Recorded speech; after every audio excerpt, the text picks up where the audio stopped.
माननीय उपसभापति महोदय, आपके प्रति आभारी हूं कि आज आपने मुझे परिवार कल्याण जैसे महत्वपूर्ण विषय पर बोलने का अवसर दिया। महोदय,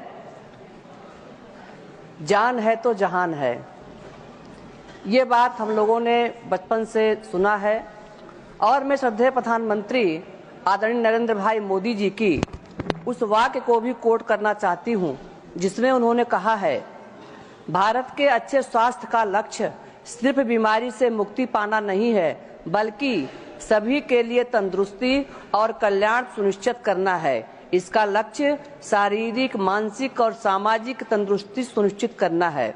महोदय, किसी भी काम को करने के लिए सबसे पहले अच्छा मन होना चाहिए। अच्छा मन होने के बाद अच्छा धन भी होना चाहिए। पूर्व की सरकार का मन अच्छा नहीं था, इसीलिए उन्होंने धन का सही सदुपयोग प्रयोग न करके कोई भी अच्छा काम नहीं किया, ऐसा आंकड़े बताते हैं। उस आंकड़े को मैं आपके सामने रखना चाहती हूँ। महोदय, वित्तीय वर्ष 2025-26 के लिए स्वास्थ्य और परिवार कल्याण मंत्रालय को 99,858.56 करोड़ का आवंटन किया गया है, जो वित्तीय वर्ष 2013-14 के 37,333 करोड़ की तुलना में 167.50 की महत्वपूर्ण वृद्धि को दर्शाता है। ये महोदय, ये कोई छोटी वृद्धि नहीं है, बहुत बड़ी वृद्धि है। मैं आपके सामने एक और आंकड़ा रखना चाहती हूँ।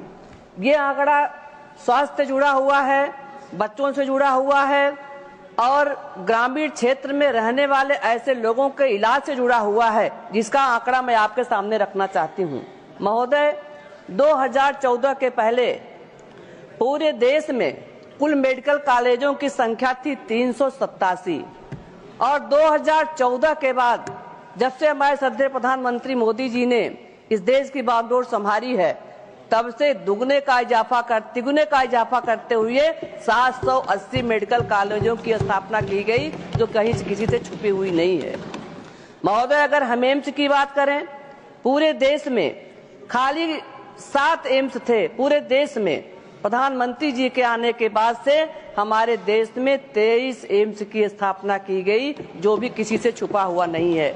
महोदय, अगर हम MBBS सीट की बात करें, मारामारी होती थी परीक्षा के लिए, सीटें बहुत कम थे, बच्चे कितना संघर्ष करते थे, लेकिन हमारी सरकार ने उस पर ध्यान रखते हुए जो इसके पहले 51,348 सीटें हुआ करती थी MBBS की, उसको हमारी सरकार ने बढ़ा करके 1,18,137 सीट करने का प्रावधान किया है। इतना ही नहीं, मान्यवर, PG सीट जो 31,185 रहा करती थी 2014 के पहले, इन 10 सालों के अंदर हमारी सरकार ने उसको बढ़ाकर के 73,157 सीट बढ़ाने का काम हमारी सरकार ने किया है।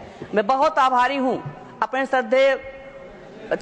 श्रद्धेय माननीय मंत्री आदरणीय नड्डा साहब के प्रति, जिनकी दूरदर्शी नीतियों ने, जिनकी दूरदर्शी सोच ने एक इतना बड़ा काम किया है। जीवन रक्षक दवाओं को बढ़ाने के लिए उन्होंने 36 जीवन रक्षक दवाओं को सीमा शुल्क से पूरी तरह मुक्त करने का काम किया है। महोदय, बड़ी महंगी दवाएं हुआ करती थी।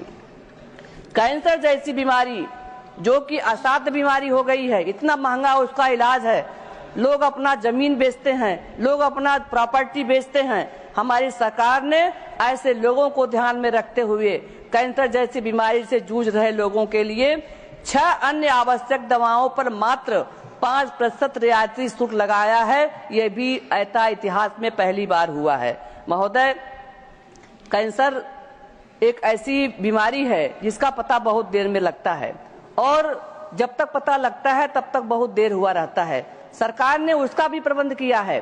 सरकार हमारी दूरदर्शी नीतियों की तरफ चलती है, दूरदर्शी परिणाम की तरफ सोचती है। हमारी सरकार ने अभी इस बजट में अभी 200 जिले में और आने वाले 3 वर्षों में सभी जिलों में डे कैंसर सेंटर खोलने के लिए धन को अवमुक्त किया है। ये सरकार की हमारी सबसे बड़ी उपलब्धि है। महोदय, जहां हमारी सरकार बच्चों के लिए सोचती है, बच्चों के टीकाकरण की बात करती है, महिलाओं के टीकाकरण की बात करती है, जहां हमारी सरकार सबके लिए अच्छा सोचती है, हमारी सरकार ने बुजुर्गों के लिए भी सोचने का काम किया है। मैं आपको उदाहरण देना चाहती हूँ। पूरे देश में खाली 2 एजिंग सेंटर थे। हमारी सरकार ने पूर्वांचल में कोई भी जीरियाट्रिक सेंटर नहीं था।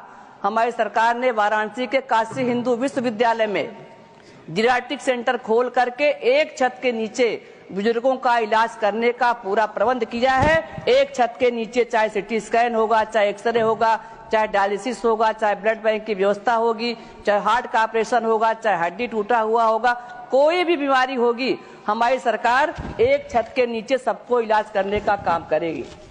इतना ही नहीं मान्यवर, दवाएं गरीबों के लिए दवाएं महंगी होती हैं। गरीब जिसके पास बहुत कम पैसा होता है वो दवाएं खरीदने में परेशान होता है। हमारी सरकार ने ऐसे लोगों को ध्यान में रखते हुए जन औषधि केंद्र को खोलने का काम किया है। पहले 10,000, अभी 15,000 और आने वाले समय में बहुत जल्दी ही 25,000 जन औषधि केंद्र को खोलने का काम हमारी सरकार ने किया है। जन औषधि केंद्रों पर दवाइयाँ सस्ती मिलेंगी, दवाइयाँ विश्वसनीय मिलेंगी, दवाइयाँ अच्छे मिलेंगी। और मान्यवर इतना ही नहीं, टेलीमेडिसिन के माध्यम से भी हम बहुत अच्छा इलाज करा सकते हैं। रहने वाला व्यक्ति कोई अगर गांव का है वो बहुत करेगा, अपने जिला अस्पताल जाएगा, जिला मुख्यालय पे जाएगा। वहां जाने के बाद अगर डॉक्टर को लगता है कि कोई बड़ा रोग है तो टेलीमेडिसिन के माध्यम से वो बड़े डॉक्टर से बात करके उनका इलाज कर सकता है, अथवा उसी टेलीमेडिसिन के मार्फत वो टाइम लेकर के मरीज को वहां भेज सकता है। ये भी हमारी सरकार ने प्रबंध किया हुआ है। महोदय, हमारी सरकार पिछले 10 वर्षों में मोदी सरकार ने स्वास्थ्य और शिक्षा के क्षेत्र में कई महत्वपूर्ण उपलब्धियां हासिल की हैं। सरकार ने स्वास्थ्य सेवाओं की पहुंच और गुणवत्ता में सुधार के लिए कई योजनाओं के कार्यक्रम शुरू किए हैं। आयुष्मान भारत योजना, यह योजना गरीबी रेखा के नीचे आने वाले परिवार को 5 लाख रुपए तक का नकदी रहित स्वास्थ्य बीमा उपलब्ध कराती है, जिससे लगभग 10 करोड़ परिवार के 25 करोड़ सदस्य लाभान्वित होंगे। यह मोदी सरकार की बहुत बड़ी उपलब्धि है। पिछले एक दशक 2014 से 2024 में मोदी सरकार ने भारत के स्वास्थ्य और चिकित्सा क्षेत्र में कई महत्वपूर्ण सुधार और पहलों को लागू किया है। यहाँ मैं कुछ प्रमुख उपलब्धियों का वर्णन करना चाहती हूँ।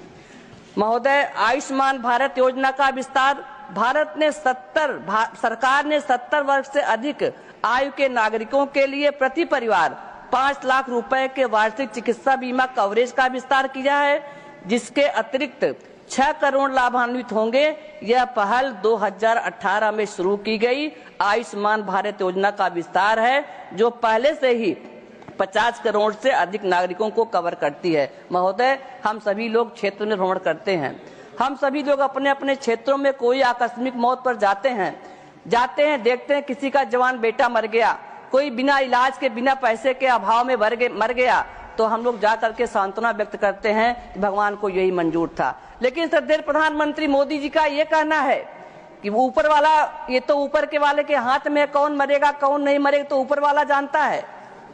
लेकिन भारत का कोई भी व्यक्ति इलाज के अभाव में मरे, ये मैं नहीं होने दूंगा। इसीलिए उन्होंने आयुष्मान का योजना का लाभ देकर के लोगों को फायदा पहुंचाने का काम किया है।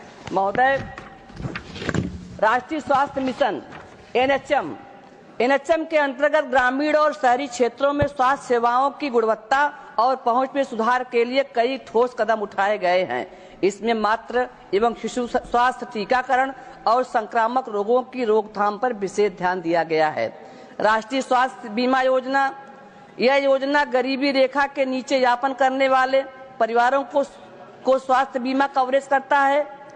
केंद्र सरकार स्वास्थ्य योजना CGHS केंद्र सरकार के कर्मचारियों, पेंशन भोगियों और उनके आश्रितों को व्यापक सेवाएं प्रदान करता है।